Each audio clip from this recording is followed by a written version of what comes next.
Atong sayron ang dugang pang mga balita sa Mindanao. Makauban nato si James Paulo Yap live sa Cagayan de Oro City. James?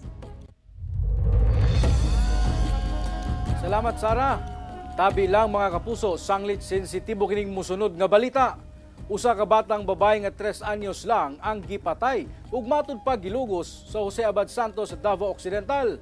Sospek ang iya matud pang kuya nga 17 anyos. Sumala sa kapulisan, mitugan matud pa ang sospek sa iyang gihimong krimen. Ani ang report ni Argil Relator.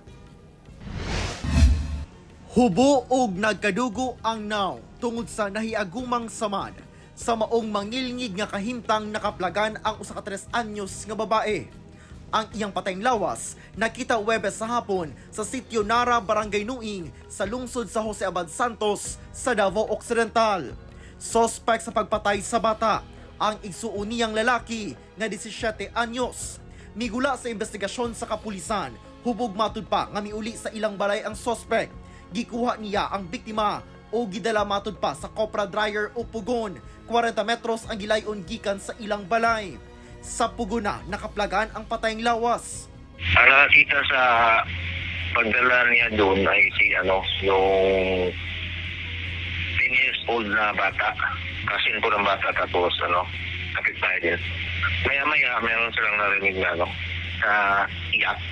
Parang magsabi yung batang tulong. Pero hindi lang pinansin kasi nung bata at saka nung mama ng bata na nakarinig din. Kasi kasama naman yung kapatid.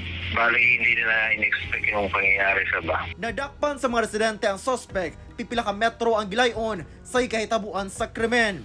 Ana-ana siya sa kustodiya sa Jose Abad Santos Municipal Police Station ug pasakaan og kasong rape with homicide. Nitugan matud pa ang sospek sa iyang gibuhat sa iyang manghod, sumala sa kapulisan. Ginahasa niya yung bata.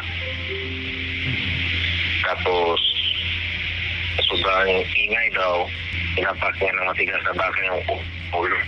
At mayroon rin ako nakita na parang saksak sa kanyang noo, maliit. Kaya tinanong ko yung suspect, sinaksak ko ba yun?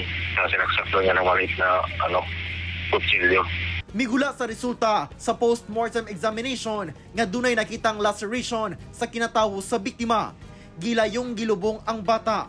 Ginakuhaan pa og pahayag ang sospek ug ang ilang kabanay. Ako si Argil Relator. 1 Mindanao.